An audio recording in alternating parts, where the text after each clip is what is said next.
This one is the Gunner's Mate. If you're interested, through Skallywag Tactical.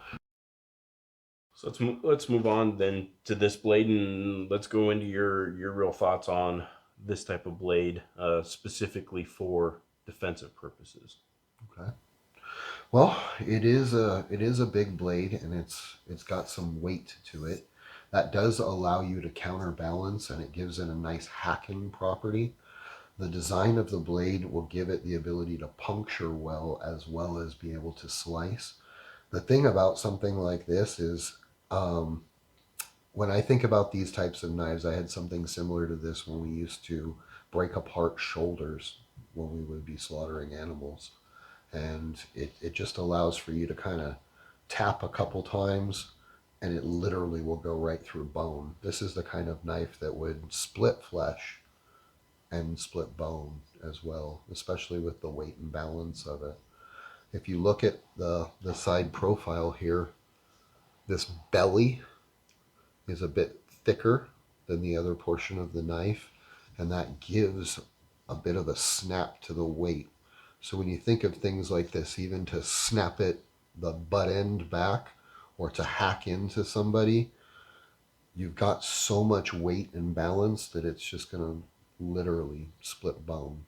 So something like this would be great for somebody who's like a hunter, or they're going to be going out into the woods and they want to have one knife. You might use a little skinner or something just to get your pelt opened up. But realistically, that's going to be able to hack and break bone or break a rib cage or anything if you needed to. Um, Defensively, I would say that the larger the knife, the more of a psychological deterrent you have as well. But brandishing can, present its own issues.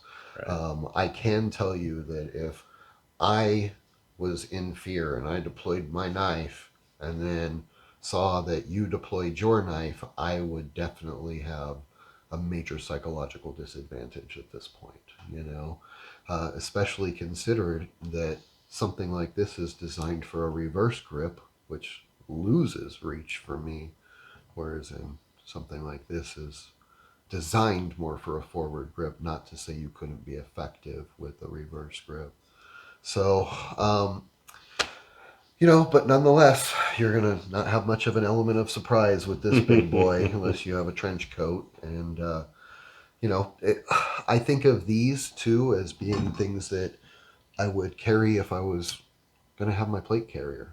I would have to have somewhere comfortable to mount these types of knives, because for me to have it on my person in street clothes, So I'm going to stick out like a sore thumb. so the reason I have this one is because it's cool and I wanted it. This is Yeah, just a yeah. collector's piece to me. This for me would be a good outdoors knife. I could split wood and whatnot with it, Yes. but it's such a pretty blade. I'm like, it's no, no. If I get another one, maybe if You'll beat Scallywag it wants to up. send me one, To beat up. then maybe I'll beat up on it. But this one's gonna go sit in the case because of it's too pretty to me. But since you're talking about the Guardian, this is